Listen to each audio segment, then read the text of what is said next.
ನಮಸ್ಕಾರ, ನಾನು ಶಂಕರ ಹೆಗಡೆ. ಕೇತುವಿನ ಬಗ್ಗೆ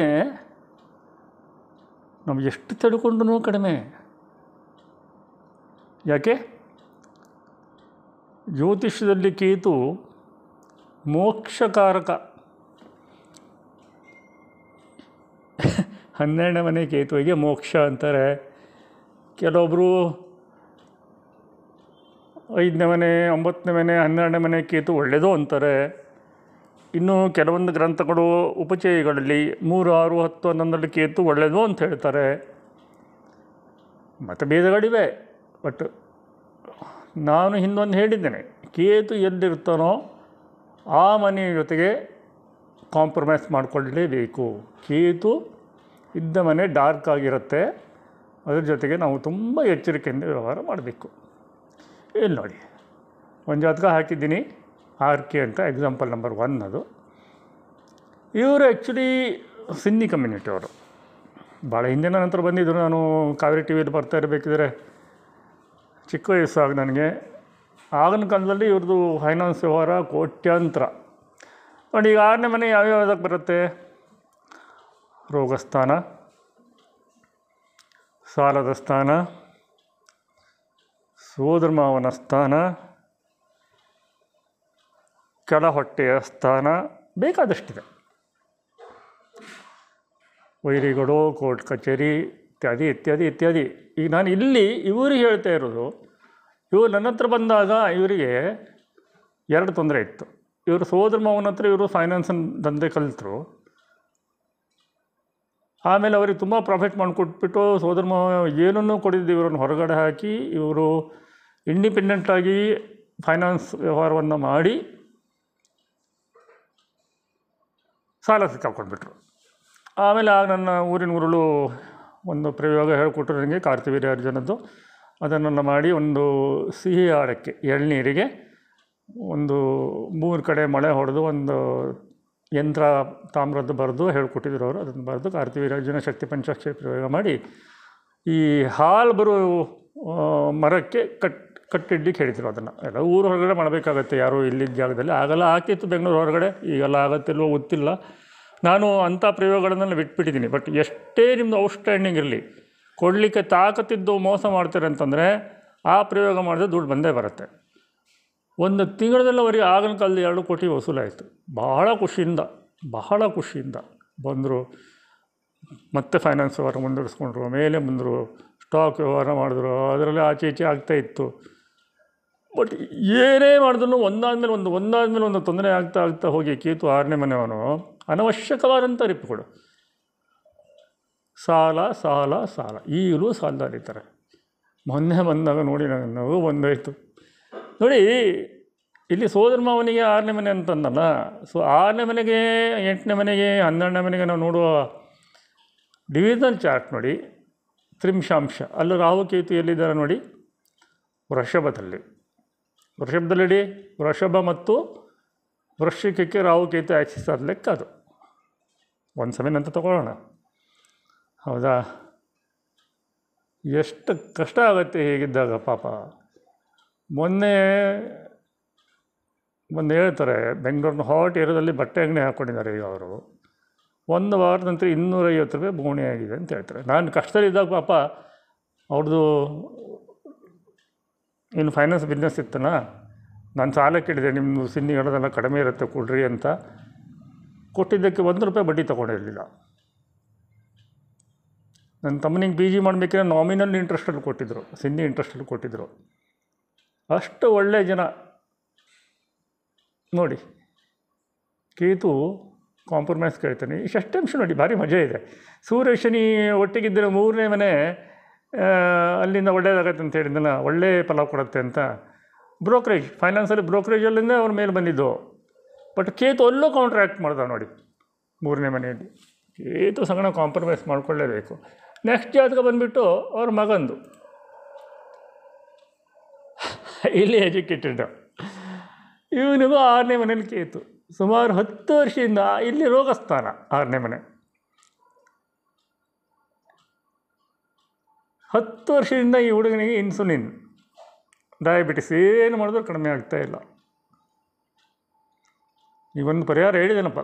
ಕಾಡು ಅರಿಶಿಣಕ್ಕೆ ಈ ನೆಲ್ಲಿಕಾಯಿ ಜ್ಯೂಸು 10 ml ತೊಗೊಂಡು, ನಾನು ಹೇಳೋದಿಲ್ಲ ಈ ಮೆಡಿಸಿನ್ಸ್ ಎಲ್ಲ ಹೇಳೋಕ್ಕೆ ನನಗೆ ಅಧಿಕಾರನೇ, ನನ್ನ ಲೈಸೆನ್ಸ್ ಎಲ್ಲ. ನಾನು ಯಾರಿಗೂ ಚೆನ್ನಾಗಿ ಊಟ ತಿಂಡಿ ಮಾಡಿ, ಟೈಮ್ ಟು ಟೈಮ್ ಊಟ ತಿಂಡಿ ಮಾಡಿ, ನೀರು ಕುಡೀರಿ ಅಂತ ಹೇಳ್ತೀನಿ ಬಿಟ್ಟರೆ, ಮನೆಗೆ ಬಂದವರೆಗೂ ಆಫೀಸ್ ಬಂದವರೆಗೂ ಅವಶ್ಯಕತೆ ಇದ್ದರೆ ಟೀ ಕಾಫಿ ಕೇಳ್ತೀನಿ, ಕಷಾಯ ಕೇಳ್ತೀನಿ, ಅಥವಾ ನೀರು ಬೇಕಾದರೆ ಅಲ್ಲಿ ಇಟ್ಟಿರ್ತೀನಿ.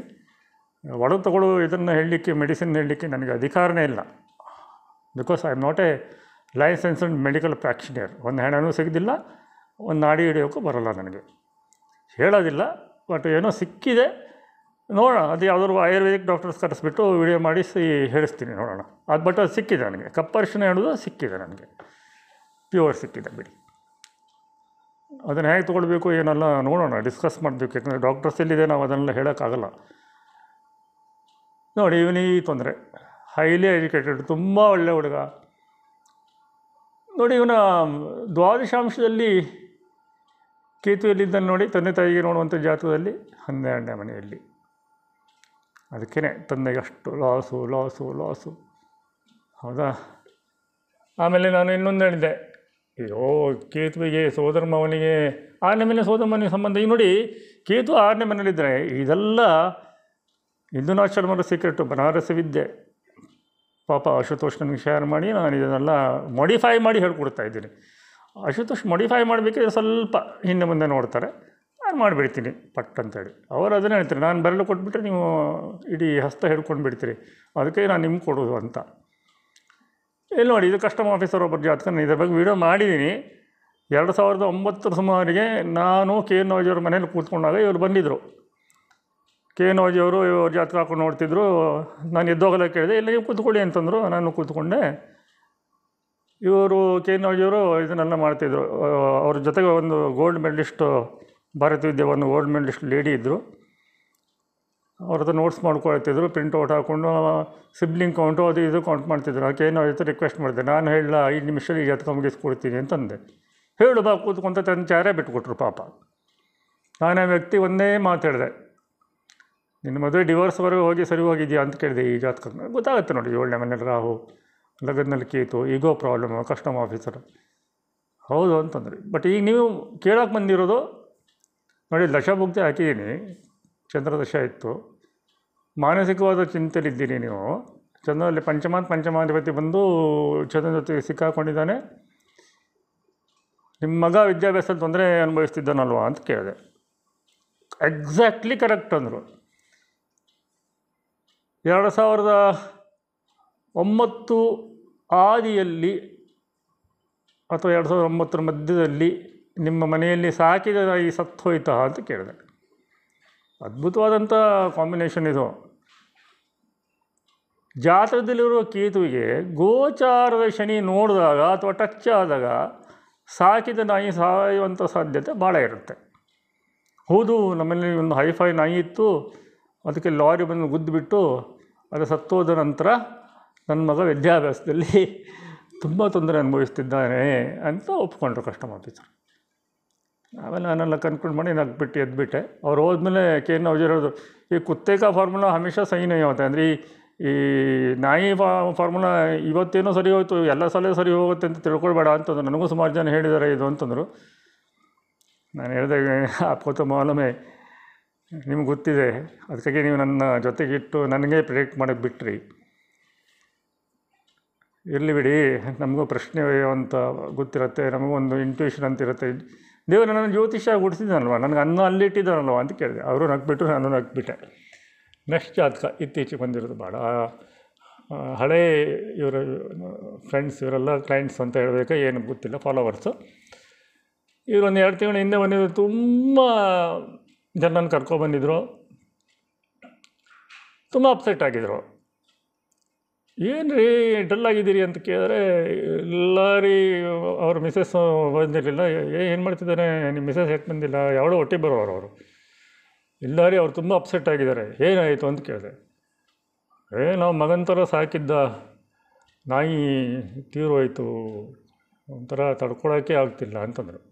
ನೋಡಿ, ಇಲ್ಲಿ ಕೇತು ಮೇಷದಲ್ಲಿ, ಗೋಚಾರ ಶನಿ ಎಲ್ಲಿದ್ದಾನೆ ಈಗ, ಕುಂಭದಲ್ಲಿ. ಶನಿ 3ನೇ ದೃಷ್ಟಿ ಬಿತ್ತು ಕೇತು ಮೇಲೆ, ನಾಯಿ ಹೋಯಿತು. ಎಲ್ಲ ತುಂಬ ಇರುತ್ತೆ. ಕೇತು 6ನೇ ಮನೆಯಲ್ಲಿದ್ದರೆ ಸೋದರ ಮಾವನಿಗೆ ಮಕ್ಕಳಾಗಲಿಕ್ಕೆ ಲೇಟ್ ಆಗ್ಬೋದು, ಸೋದರ ಮಾವನ ಮಕ್ಕಳು ಸಾಯ್ತಾರೆ. ಈ ಸಾಲ ರೋಗ ಬಾಧೆಗಳೆಲ್ಲ ಪರಿಹಾರ ತುಂಬ ಇದೆ. ನಾಯಿಗೆ ಕೇತುಗೆ ಕನೆಕ್ಟಿವಿಟಿ ಏನೇನಿದೆ ಎಲ್ಲ ಹೇಳ್ಕೊಡ್ತೀನಿ, ನಿಧಾನಕ್ಕೆ ಹೇಳ್ಕೊಡ್ತೀನಿ. ಯಾಕಂದರೆ ಈ ವಿಡಿಯೋ ನಾನು ಇಂಗ್ಲೀಷಲ್ಲೂ ಮಾಡಬೇಕು ನಾಳೆ ಅಥವಾ ನಾಡ್ದು. ಆಮೇಲೆ ಕೇತು ತೊಂದರೆ ಇದುವರೆಗೆ ನಾನು ನಾಯಿಗೆ ಸಂಬಂಧಿಸಿದಂಥ ಕೆಲವೊಂದು ಪರಿಹಾರಗಳನ್ನು ಹೇಳ್ತೇನೆ. ಬಟ್ ತುಂಬ ಕೇತುವನ್ನು ಸರಿಯಾಗಿ ಅರ್ಥ ಮಾಡ್ಕೊಂಡು ಹೀಗಿದ್ದರೆ ಇದೇ ಥರ ಪರಿಹಾರ ಮಾಡಬೇಕು. ಕೆಲವೊಂದು ಸಲ ನಾಯಿ ಸತ್ತು ಒಳ್ಳೇದು ಮಾಡುತ್ತೆ, ಕೆಲವೊಂದು ಸಲ ನಾಯಿ ಸಾಕ್ಕೊಂಡು ಒಳ್ಳೇದಾಗುತ್ತೆ. ಅದು ಕಂಡುಹಿಡಿಯೋಕ್ಕೆ ನಮ್ಗೆ ಗೊತ್ತಾಗಬೇಕು. ಅದು ನಮ್ಮಂಥವ್ರಿಗೆ ಗೊತ್ತಿರುತ್ತೆ, ನೋಡಿ ನೋಡಿ ನೋಡಿ ಅಭ್ಯಾಸದವ್ರಿಗೆ ಗೊತ್ತಿರುತ್ತೆ. ಕೆಲವೊಂದು ನಾಯಿಗೆ ಫೀಡ್ ಮಾಡೋದಿರುತ್ತೆ, ಬೇರೆ ಬೇರೆ ಥರ ಎಲ್ಲ ಇದೆ, ತುಂಬ ಇದೆ. ಬೇರೆ ಒಂದು ಪ್ರಯೋಗ ಇದೆ. ನನ್ನ ಷಷ್ಠಾಂಶದಲ್ಲಿ 6ನೇ ಮನೆಯಲ್ಲಿ ಕೇತು, ಷಷ್ಠಾಂಶದಲ್ಲಿ ರಾಶಿ ಕುಂಡಲಿಲ್ಲ. ನನ್ನ ಸೋದರ ಮಾವನಿಗೆ ಒಂದೇ ಸೋದರ ಮಾವ ನನಗಿರೋದು, ಮಕ್ಕಳಾಗಲಿಕ್ಕೆ 4-5 ವರ್ಷ ಲೇಟು. ಅದರ ಮೇಲೆ ನನ್ನ ಸೋದರ ಮಾವನ ಮೊದಲನೇ ಮಗ ಒಂದು 6 ವರ್ಷ ಹಿಂದೆ ತೀರೋಗ್ಬಿಟ್ಟ, 42-43 ವರ್ಷದಿಂದ ತೀರೋಗ್ಬಿಟ್ಟ. ನನ್ನ ಹೆಂಡತಿ 6ನೇ ಮನೆಯಲ್ಲಿ ಕೇತು. ಅವಳ ಸೋದರ ಮಾವಂದಿರ ಸುಮಾರು ಜನ ಇದ್ದಾರೆ. ಅವರು 3 ಜನ ಮಕ್ಕಳು ಅಕಾಲಿಕ ಮರಣ. ಇತ್ತೀಚೆಗೆ ಒಂದು 3 ವರ್ಷದ ಕೆಳಗೆ ಒಂದು. ಅಯ್ಯೋ ದೇವರೇ, ಏನು ಕೇಳ್ತೀರ. ಅವಳು ಚಿಕ್ಕವಳಿದ್ದಾಳೆ, ದೊಡ್ಡ ಕಸಿನು, ಅವನು ಮರ್ಡರಾಗಿ ಹೋಗೋದ. ಹೀಗೆಲ್ಲ ಆಗುತ್ತೆ. ಇದಕ್ಕೆಲ್ಲ ಪರಿಹಾರಗಳನ್ನು ನಾನು ಸಕಾಲದಲ್ಲಿ ಹೇಳ್ತೀನಿ. ಬಟ್ ಎಚ್ಚರಿಕೆಯಿಂದಿರಿ, ಕೇತು ಕಾಂಪ್ರಮೈಸನ್ನು ಕೇಳ್ತಾನೆ. ಅದಕ್ಕೆ ಕಾಂಪ್ರಮೈಸ್ ಪರಿಹಾರಗಳನ್ನು ನಾವು ಮಾಡಿಕೊಳ್ಳಿಲ್ಲ ಅಂತಂದರೆ ಅಥವಾ ಅಡ್ಜಸ್ಟ್ ಆಗಲಿಲ್ಲ ಅಂತಂದರೆ ಬೇರೆ ಥರ ಹೊಡಿತಾನೆ. ಇದನ್ನು ಎಚ್ಚರಿಕೆಯಿಂದ ಹ್ಯಾಂಡಲ್ ಮಾಡಬೇಕು. ಇದು ಟೆಕ್ನಿಕಲ್ ವಿಡಿಯೋ, ಜನಸಾಮಾನ್ಯರು ಮತ್ತು ಹೆದರ್ಕೊಂಡು ಕೂತ್ಕೊಳ್ಬೇಡಿ. ಸುಲಭದ ಪರಿಹಾರಗಳನ್ನು ನಾನು ಹೇಳ್ಕೊಡ್ತೇನೆ ಮುಂದೆ.